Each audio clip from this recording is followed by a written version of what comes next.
The Montreal Canadiens, they're ingrained. It's been such a part of our culture. Le bleu blanc rouge, the Saint-Laurent, le tricolore, you know, the Habs, you know, the CH, les glorieux. I think the Montreal Canadiens are part of the fabric of our nation. This is more than a team. This is part of our identity. This is who we are. They've had a glorious history. They've won 24 Stanley Cups. They matter. In 2 words, that's the best way to put it. Welcome to the Montreal Canadiens. 100 years and 100 stars. A look at the most storied franchise in hockey history. My name is George Stroumboulopoulos, and here we are at the Bell Centre in Montreal. I'm not going to lie to you. As a kid growing up in Toronto, the hockey rink in Montreal, that was my cathedral. Now, when our team has been around for 100 years, you have to know they've had a major impact on their community. And that's what we're going to look at tonight, the Habs throughout the decades. We're going to talk to the players, past and present. We're also going to talk to lots of stars, musicians and artists who grew up inspired by the Montreal Canadiens. And perhaps the most interesting part of the story of the Bleu, Blanc et Rouge is the relationship that the Canadiens have had with the city of Montreal, an artistic hotbed and the cultural heartbeat of this country.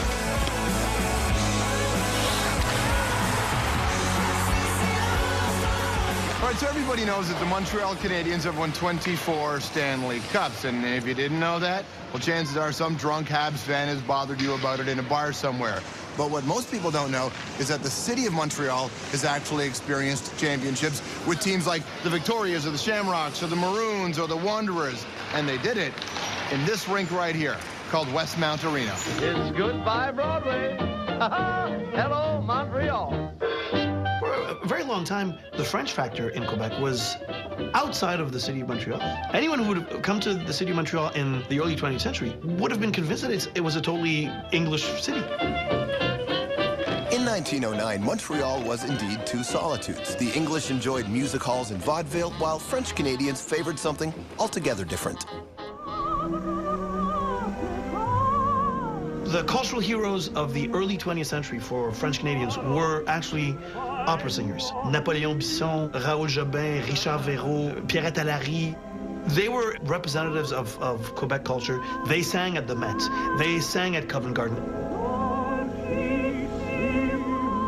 In 1909, an English-Canadian businessman had a novel idea. A new team made up entirely of French-Canadian players called Les Canadiens. Thing is, the French-only experiment didn't last very long, and soon the English players were skating alongside the French players, and that mix would prove to be a very successful formula for the next century. The early Habs played through the Great War, U.S. Prohibition. Americans flock north for a good time, and Montreal's reputation for great nightlife is born. During the era, Canadians win 4 Stanley Cups with French-Canadian stars like Auriel Joliette and Georges Vezina. And interestingly enough, the Habs' first true genuine superstar was an English kid from Stratford, Ontario. His name was Howie Morenz. The Canadiens, number 7. Living here in Stratford, we're very connected to the Habs because Howie Morenz is from here. There is that straight genealogical line between Howie and straight to Montreal. What we knew was the legend of Howie Morenz and of dying as a result of an injury. You know, having the funeral at the Forum. Every kid who plays on the Cullitons here in Stratford will claim a bit of Howie Morenz's hockey jersey or his hockey sweater à la Rock Carrière. We all wore the same costume as Maurice Richard did. Every kid on the rink had a Habs jersey, you know, and someone liked the hockey sweater. One of the first books I read coming to Canada was Rock Carrier's the hockey sweater. I had always worn the red, white, and blue sweater of the Montreal Canadiens. All my friends wore the red, white, and blue sweater. My parents, who came from South Africa, first bought me a Boston Bruins jersey in the late 1970s and sent me out like that. And I quickly realized that there was no other team to cheer for besides the Habs. They became somebody that we want to imitate. We would be 8 or 10 guys on this little ring and waiting if we had half an hour before going to Mass on Sunday morning. One was Maurice. I've always been Elmer Lack. We all pretended to be Gump Worsley and Cornwallis and Lafleur, and we were hopeless, utterly hopeless. I was always Guy Lafleur. I was always stepping across the blue line and taking the big slap shot. It never worked out that well for me at game time, but... Outside of my house, road hockey was king.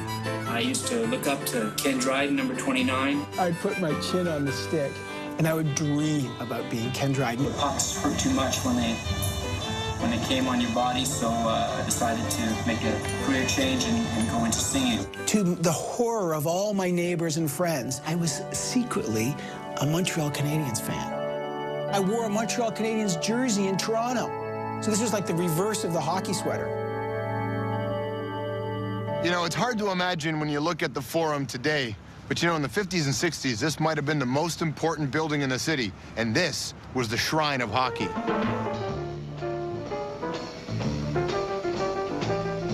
For all the great stars that played here over the 70 years, this building truly belongs to Maurice Rocket Richard. And he was way more than just a hockey player. He became a cultural icon for the Quebecois, a working-class guy from the east end of Montreal who went on to become the greatest player of his era. Whack at it, Maurice Richard right in front, he's finished. I think hockey became, for a lot of French Canadians, a way to win something. And he was the perfect image of that. He was a winner. They meant so much to the people in Montreal and to the people in the province of Quebec. It was more than just a hockey team, I guess. It had a kind of political and cultural life as well. This man woke up the pride of the French Canadians, which were pretty much treated as second-class citizens. I think hockey became, for a lot of French Canadians, a way out. A lot like basketball was for blacks in America. I think the fact that Jackie Robinson and the Rocket were in the same town, representing the same thing for different people, it says something about that period in history and this city. He made history, and rightly so, being the first black player to play in the Major League. He loved Montreal because he was treated so much better in Montreal than he was in a lot of other places. I remember the time that I had gone with my dad to see Jackie play. My father, I could see how proud he was. His chest swelled with that pride of seeing the first black player. And very, very much the same thing would apply to music, because so many of the American players, they had never been on the bandstand with white players. Had there not been Oliver Jones and an Oscar Peterson, I don't think I'd be here. Oscar was to jazz what Maurice Richard was to hockey. What an incredible fluke that a kid from Saint-Henri would become the biggest jazz star in the world. Of course, in Montreal, we probably had around 600 clubs. It was truly the Paris of North America. It was great. They had the top entertainers from the United States performing there. Louis Armstrong, Duke Ellington's band, or Count Basie. You could see Ella Fitzgerald at a bar. And of course, we had Oscar Peterson. No, my greatest moment that I ever had in the Forum was not when I coached, is when I played. I played my only game in the Montreal Forums. It was after Rocket Richard had been suspended for hitting Al Laco over the head. And they're going to honor Bernie Geoffrion, who won the scoring race. But they're mad at Bernie because he beat out the Rocket, the only time the Rocket had a chance to win the scoring title. So Bernie comes on the ice, and they boo. They booed their own players. It was unbelievable. I was there when Clarence Campbell suspended the Rocket. The people just began to damaging everything. They turned the trolley cars over. They were going to tear the town down. Clarence Campbell was this Anglo, telling Rocket Richard that he couldn't play for the Canadiens. I mean, it wasn't just a hockey decision. There was also a cultural, political, a kind of emotional thing that went back to Confederation. I still get pissed off thinking about it. The place went nuts. They loved the Rocket. Hello, Canada, hockey fans, United States and Newfoundland. Well, Saturday night obviously was the hockey night, and then sit with the family, eat blueberry pie. My dad would show up by 7 or 7:30 after a long day at work with the pie, and us boys dug into that, and boy, it made that game great. Growing up in Hull, Quebec, and going to the Vigier Tavern with my grandfather, the black and white TV stuck up in the corner, the table piled high with draft or quart bottles, and watching the greats like Maurice Richard and Geoffrion play for the Canadiens. My dad would pull the bed out of the couch in the living room because Mom was in the bedroom watching the color TV, and we would watch Hockey Night in Canada, black and white. I had to go to bed early. I was like, come on, like 2 more whistles. And oh, that's not fair. That's like icing. Come on, it's not a real whistle. The victory cheers as the Canadiens would take a game and then going out in the snow and making our way home in the snowfall. Quintessential Canadian memory. Are you kidding? How does this get better? Unless, you know, I was 5 and Dad introduced me to, you know, beer. And so the year after the riots, Maurice Richard channeled his anger into getting even, and he led Les Canadiens to an unprecedented 5 straight Stanley Cups. And there are a lot of people who believe that the Richard riots were the spark that lit the flame to the Quiet Revolution. And that, well, that brings us smashing into the 60s.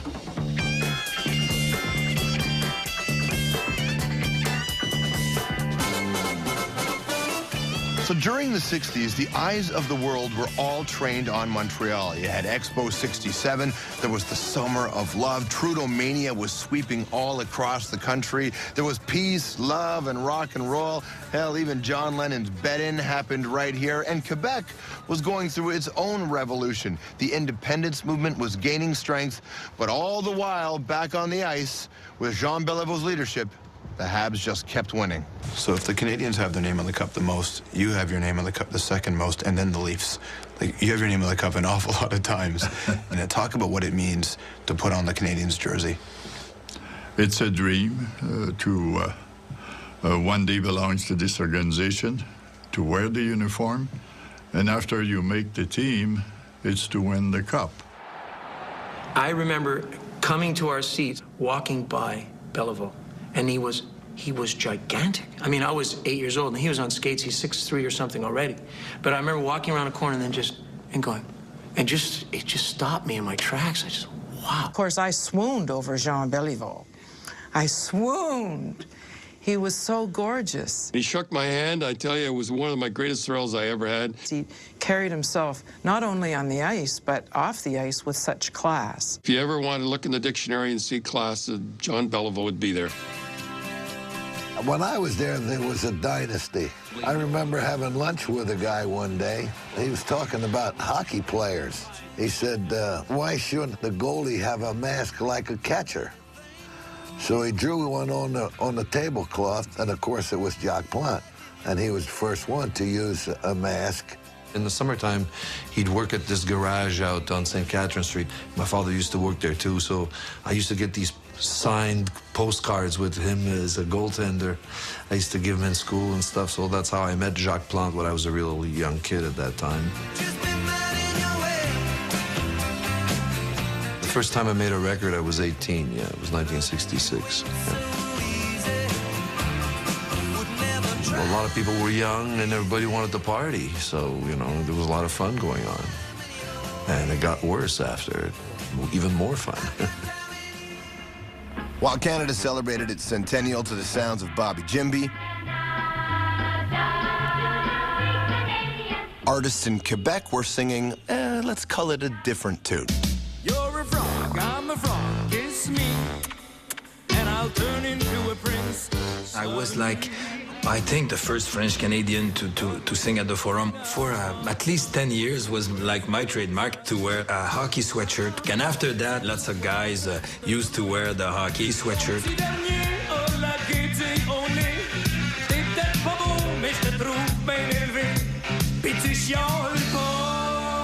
But the first French Canadian who wore a hockey sweatshirt was Gratien Gélina. My grandfather, Gratien Gélina, well, they call him the father of Quebec theater. His first success was Les Fridolinades. Fridolin was a kid playing hockey on the street. And he was talking about his life, about war, about poverty, because it was very difficult times for Quebecers. And Maurice Richard, he saw the play, and after that, he went to see my grandfather. I think he was very moved by the play. It's the 100th anniversary of the Habs, and I wonder for you, when you walk down the street, different people of different age groups will stop you What do you hear? What do they tell you the most? First of all, they say that's Maurice Richard's brother. I've been told that's still. How do you feel about that? Well, it doesn't. I don't mind. It's just it's been like this all my life. You might be the only guy who's got his name on the cup 11 times who's referred to as somebody's brother. Yeah. Well, I guess I was at the right place at the right time. Tell me about the 70-71 against Chicago. If we won that, that series a little because of Ken Dryden. The Montreal Canadiens were not supposed to win the Stanley Cup. The year they brought in a goaltender named Ken Dryden. Lost in the playoffs to the Montreal Canadiens and an heralded goal. The Canadiens were playing the Chicago Blackhawks, and Chicago, in the 7th and deciding game of the Stanley Cup Finals, had them 2-0 in the second period. And the Canadiens came back to win 3-2. And Henri Richard scored 2 goals in that one. Jean Beliveau was his last game, and his last act as captain of the Canadiens was to carry the Stanley Cup off the ice. Well, that was a remarkable year, remarkable. I remember the October crisis, and I remember just the stunning experience of walking down the street and seeing tanks. God, I mean, that's what doesn't belong here. Yeah, well, there's a lot of bleeding hearts around who just don't like to see people with helmets and guns. All I can say is go on and bleed. We try to stay away from this political thing. No, we were just working very hard towards a common goal, which was the Stanley Cup. Your first Stanley Cup, you know, coming after the October crisis, there was thinking that that one might have been a part of the healing process. All I remember was just the incredible emotion in the city at that time. And it was this improbable team doing the improbable of winning the cup in the end, and whether there was any connection to a feeling that emerged out of the October crisis, I don't know. On a cold February night in 1968, my family and I first set foot in Thetford Mines, Quebec, after having left our island home of Haiti. I could see that the streets were deserted on Saturday nights, but I didn't know why. What was it that was keeping everyone at home? There was a fever, I was told. Hockey fever. That year, the Montreal Canadiens won the Stanley Cup. That year, I understood what the Montreal Canadiens represented for my adopted homeland. They were the heroic embodiment of this country's pride, daring, and courage. Best wishes to the Montreal Canadiens as you celebrate your 100th anniversary. Go Habs, go! When I was a kid, watching the Montreal Canadiens, it's the allure. Here, the hockey team is like a religion. Everybody adores them. It's like the biggest sport in Canada, right? And everybody that loves hockey dreams one day of becoming, you know, a hockey star. Every kid's dream is to be a Montreal Canadian. Being Canadian, you're born with it. It's just like maple syrup. When it's all said and done, you know, hockey's always going to be number one.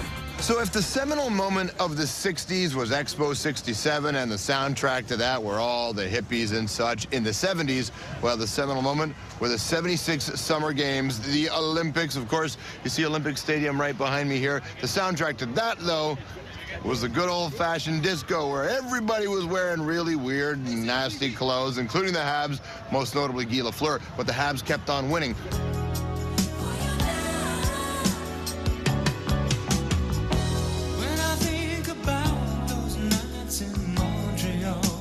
You know, you have to understand when you're growing up in a city, you know, those are your formative years. Things take on meaning. The downtown area, you know, the Crescent area, you know, I'd gigged so many times. When I arrived in Montreal, it was something unbelievable. I didn't know if I was in North America or in Europe. I recorded that song in, gosh, it's 30 some odd years ago.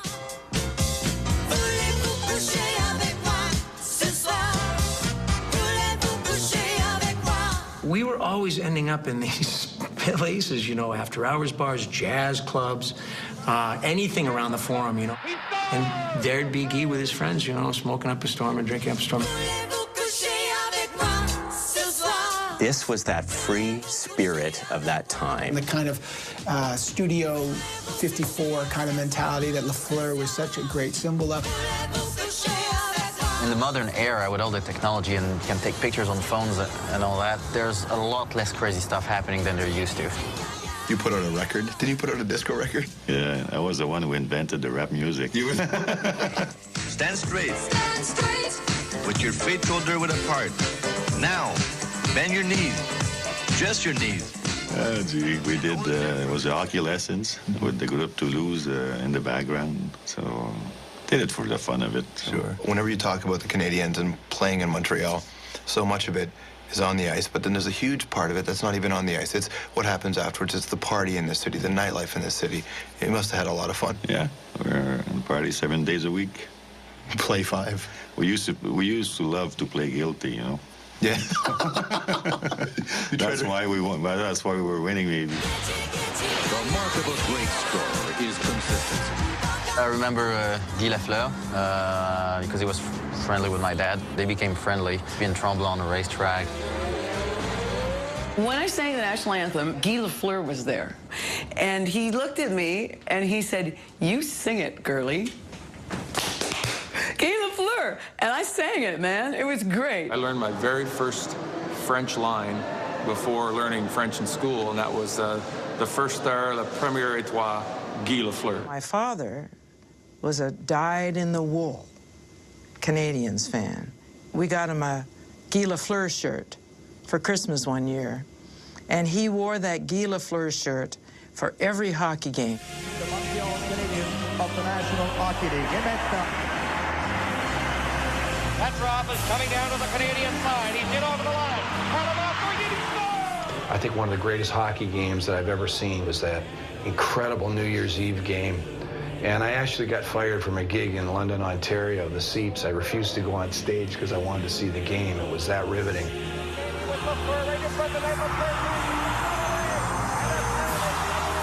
What do you remember from that game? What that meant to the franchise? Games like that the Canadiens have participated in have sort of tattooed or made an emblem on the team around the world.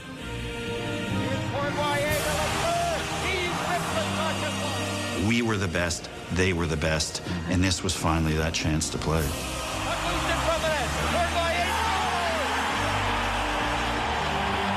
That game really needs to be put into focus by reconstructing where we were with Iron Curtain, communist country. I mean, you'll never have that again, unless Cuba gets a hockey team. We should have won it by a large margin, but Tretiak stood on his head.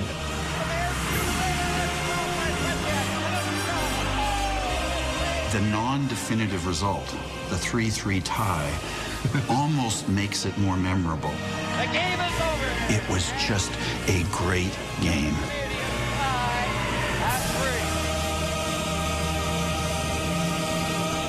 Certainly in your career, in a time when politics and the language debate in this country was so divisive, what was it like the night Levesque won? It was unlike any other night. Literally, I am sure that there were hundreds, if not thousands, of instances in that crowd where people had been sitting side by side year after year as season ticket holders with their team in common, that they found out something about that other person that they didn't know. Wow. And I would bet that that relationship was never the same again. But the relationship between the fans and the team became stronger than ever as the Habs went on to hoist the Holy Grail 4 consecutive times. It was a special time, the 70s. I was lucky to become Canadiens fan at that time. It was a great era. The greatest team that ever was the 76 Canadiens, that voted the greatest team. They had a lot of flair. They had a lot of style. It was that beautiful, that artistic. They only lost one game all year at home. Of course, it was to us, but it was murder going in there. The crowd was beautiful. The team was a big family. We stick together, you know, no matter what happened, and that's why we had so much success. The characters in the Forum became larger than life. Don Cherry knows all about that. We had the Stanley Cup right in our hands. Very close for the Bruins winning that series against the Canadiens. This was the 7th game, as everybody knows, and whoever won this game was going to win the Stanley Cup. With 1:43 to go, we had too many guys on the ice. Cherry's on the bench, raising his arms like this. Lafleur coming out rather gingerly on the right side. He gives it into Lemaire, back to Lafleur.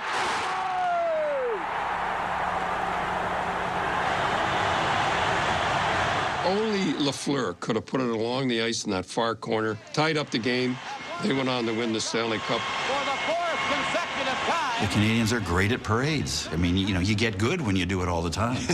Certainly.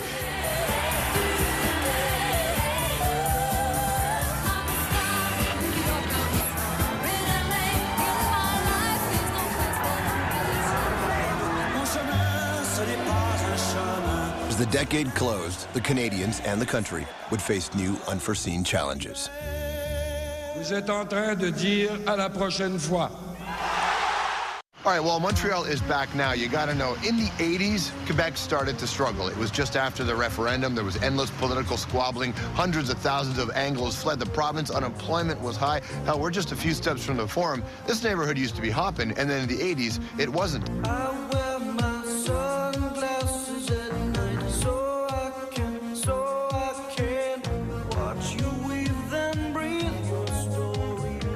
Fortunate enough to be able to play the Hockey Shrine Montreal Forum, and Larry Robinson just finished his hockey practice and gave me this shirt and signed it, took it right off his back, and it was a great thrill for me.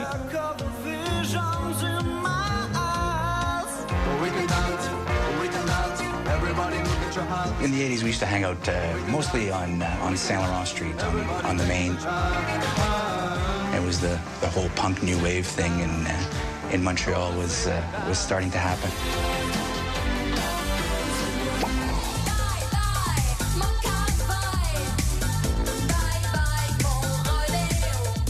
If you wanted to do music in the 80s, you had to be confident.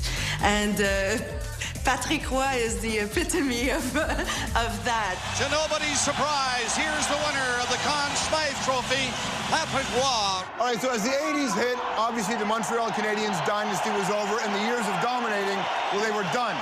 But there were two bright spots, 86 and 1993, two Stanley Cups, and everybody knows you don't get those cups without number 33, Patrick Roy. And after much controversy, tonight, the prodigal son comes home as the 33 goes to the rafters of the Bell Center. Another shot, Roy stopped it, and scrambled Roy down. How can he keep that puck out? I don't know, but he is keeping it out. Unbelievable. Every kid goaltender from Montreal to Rimouski was doing his ticks for the past 20 years, you know, and of I was course... actually winking at everyone that was trying to go. Every time I was stopping go, I was like... It's all in the eyes, and you could see it when he played. It's just like his eyes were like, wow. Patrick Roy just stopped the puck, and then he looked at him and winked. He didn't have to say anything. Patrick Roy just looked at the guy and said, give me your best, because it ain't good enough. Every game that he played is like it was the last. I started into a time when our team was on a downswing, and not the best time to be the captain. People couldn't believe that it had been, what, it was 6 years prior to that they hadn't won a Stanley Cup, and this was the end of the world. We won with a team that wasn't as well known. But when I look back at the 86 team, we had a good team. Stéphane Richer, Claude Lemieux. Mats Naslund, number 26, a small Viking. We had Robinson, Chelios. Brian Skrudlin. Yeah. It was game one, and it went to overtime. On the face-off, McPhee brings it in with Skrudlin. He scores! Skrudlin scored so dang fast. 9 seconds is all it took. It's in Lemieux! And we're like, and there's this big pause. Skrudland! And the milkshakes go all over the car, like it's just dripping down. The windshield is covered. My dad is running through like stop signs. So the car smelled really nice for a year.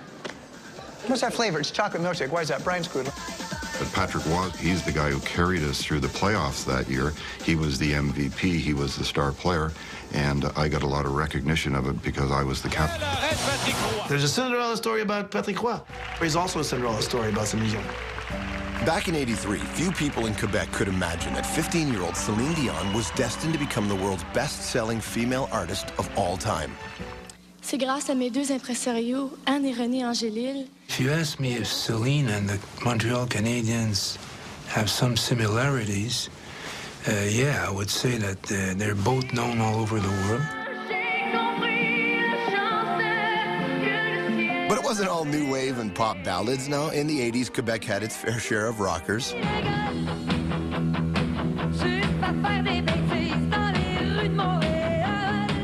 One of the reasons why players love to play here is because the nightlife can be very, you know, exciting, which can be good, but it can also get them in a lot of trouble. No place is more notorious than Chez Paree. In this city, there are a lot of distractions, not the least of which is Chez Paree. Managing players in this city, what's that like? I don't want to be their father. They have to respect the curfew or respect their teammates. The Chez Paree, when I was playing there, it was a beautiful club. And then later on, when I went in there as a manager, it was an altogether different type of a night of entertainment. When you were a player, did you ever break curfew? A couple times. Did you get caught? A couple times. Did you play? No. Did you ever break curfew? Yes. Did you get caught? No. Never? No. It was too late. They could have got me.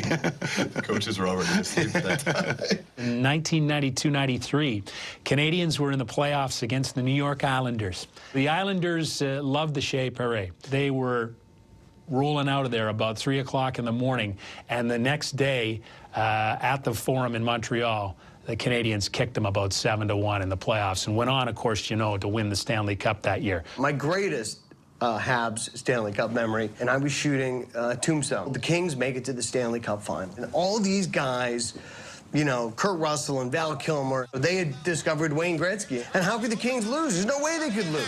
Gretzky gets set, dropped it back. McSorley, great save by Waugh. So I started taking bets. A little over $10,000 in bets out there with everybody. I went with 3 of my buddies in Los Angeles. Everything was cool, everything was going good until they scored in overtime, the Montreal Canadiens. They score! Another overtime victory for the Canadiens. We went up cheering. Oh, they really wanted to kill us, and I remember us running to get out of this arena as soon as we could. The Kings are leading all the way through game 2. Jacques Demers gets the illegal stick call. He goes to the penalty box, pulls Patrick Waugh. So they got 6-on-4. Desjardins shot, score! And then in overtime, Desjardins scores. Kings never won a night game in the series, and, you know, Habs just rolled over them, and that was it. I had a big, fat wad of cash in my pocket. The Canadiens win the Stanley Cup! I'm happy that he's coming back as a Montreal Canadien. I think he started his career here. He became probably who he is because of Montreal, and to have his jersey retire, it's a great honor.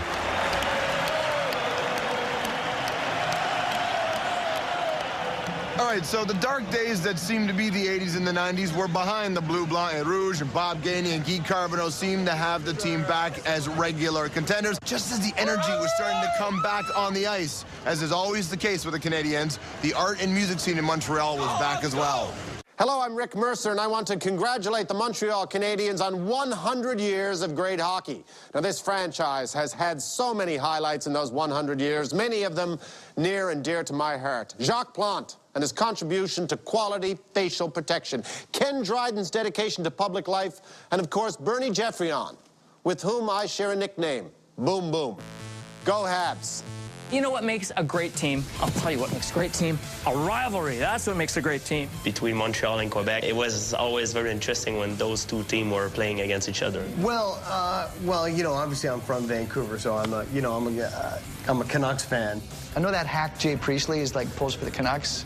Seriously? Like, but what's that guy doing? I mean, what's he thinking? There was definitely a rivalry in our house. My older brother, he was a Boston Bruins fan, and all my dad and my uncles and stuff were all Detroit Red Wings fans. And my father was unwavering in his support of the Montreal Canadiens, and my brothers were unwavering in their support of the Toronto Maple Leafs. So nobody liked Montreal Canadiens in Petty Harbor except me and like 2 other guys. My grandfather, he didn't hate much, but he hated the Montreal Canadiens. I actually remember one time getting hit in the head with an ashtray at my grandfather's house when Cam Connor scored the winning goal. My father was a very quiet man. He didn't say much, but he just grinned a lot because they won all the time. I'm a Maple Leafs fan, but we just don't have the history. Rocket Richard? It's just not fair. It's not fair, Montreal.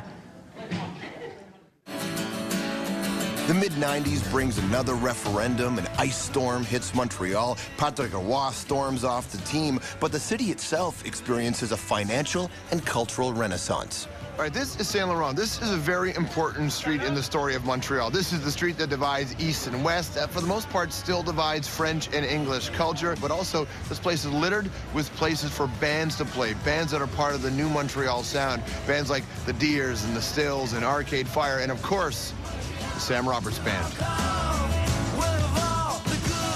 What cultural factors play into, the rise of so many great bands? Maybe toiling away in obscurity for years gives you a pressure-free environment in which to create. All roads are leading to Montreal for independent rock, it seems.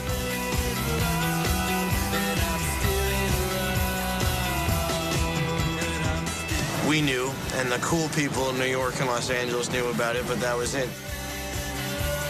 Now, all of a sudden, flash forward a couple of years, and Spin Magazine publishes a map, literally, of St. Lawrence Boulevard, talking about all the bars to go to. Many a night watching a hockey game in Montreal, the crowd was not from Montreal. They all made the drive to this city to watch a game and experience the nightlife. Tons of rock and roll bars, places like this. And for me, when I was 18, exactly this place.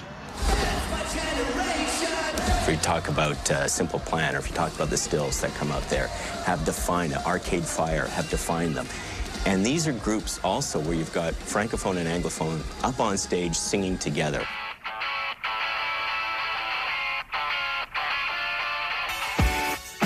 We'd start rolling in Toronto or Vancouver, and people are like, have you ever heard of Malajib? They're a great band, They sing in French, but people really, really connecting with them. And there's certain things, I think, where we put politics aside. And whether it's when you get on the ice or you get on the stage. And those are moments where we show what we can accomplish when we're working together. I think everyone gets along. They just scream, go Habs, go, It's not French, it's not English. It's just go Habs, go. And in cinema, Quebecois and English Canadian filmmakers are collaborating on box office hits. Hostie de Calice. In Lord of the Rings, I wore the old beat-up white classic Montreal Canadiens t-shirt. I would wear that under the Aragorn clothes. It gave me just a little more power with the sword, I think. The Rocket. Things have to change! When I decided to do The Rocket, I already felt that he meant more. That his story was more than just the story of a hockey player. I want the Rocket! Maurice Richard inspired me in everything by his way of wanting to win and to be serious about it and passionate. He's my hero. Et c'est un privilège pour René et moi ce soir de vous remettre cette rondelle en main.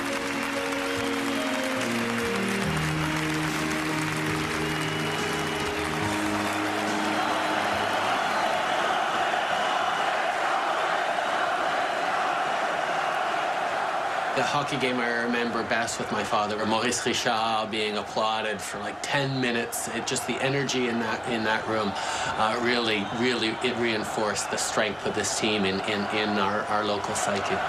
Maurice Richard, quand il lance, l'Amérique hurle. Quand il compte, les sourds entendent. Quand il est puni, les lignes téléphoniques sautent. Quand il passe, les recrues rêvent. C'est le vent qui patine. C'est tout le Québec debout, qui fait peur et qui vit. Félix Leclerc. You're the greatest team, the greatest food, the greatest art scene. What else is there?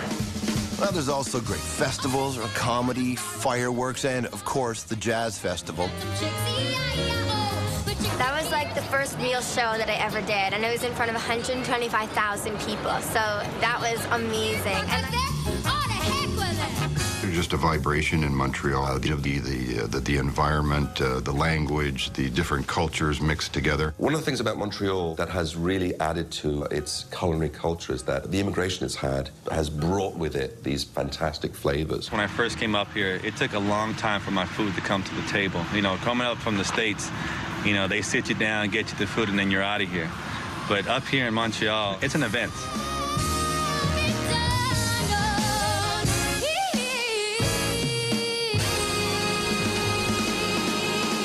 Before this was a movie theater, it was a hockey stadium, and I truly believe that the 24 Stanley Cups that we have are, the spirits of them are absorbed into this ground. I think we should bring the spirits of Geoffrion and Richard. I would love to entrap some of their ectoplasm and spread it on the ice in the new form.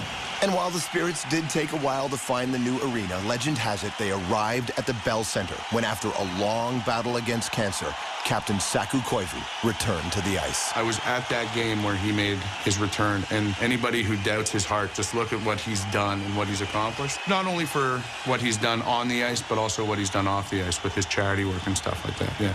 And I say, well, it's just an ordinary day, and it's all Talk with some of the bands that played and the foundation. The headliners were Great Big Sea, who are from Newfoundland. We basically offered our, our services to anything he wanted to do. And, Sam Roberts, who's a local rock and roll guy, and they set the tone for the night, which was really a lot of fun. We had a great night, and we've raised some money.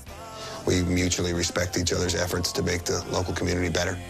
I want to read a passage from your book where you talk about this team being sort of a metaphor for Canada, a fine example of different ethnic and linguistic groups working together to achieve great things.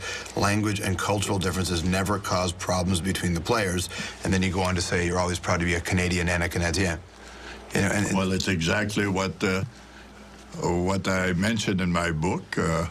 And that's the story. Ladies and gentlemen, the Montreal Canadiens Hall of Famers.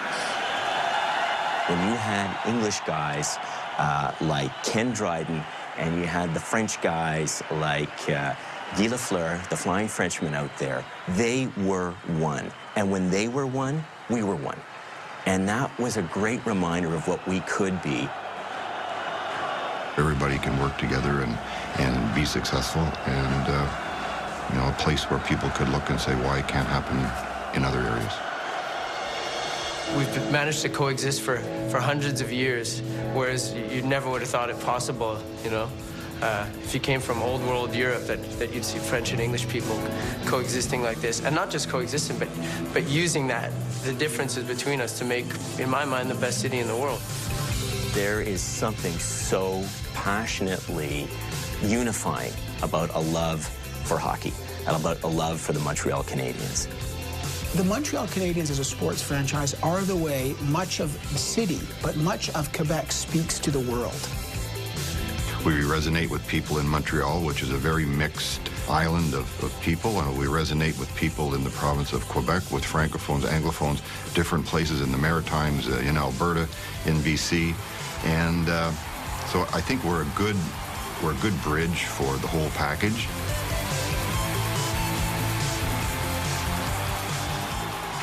The Montreal Canadiens, 100 years, 100 stars. And it's always important to remember, it's not just the names on the back, but it's also the crest on the front and the faces in the stands. No matter where you go around the world, people are wearing the red, white, and blue. And even the most ardent Habs hater has a begrudging respect for the most storied franchise in NHL history. And trust me, as a Toronto kid growing up a diehard Habs fan, I know all too well how hard that can be. Thanks for watching.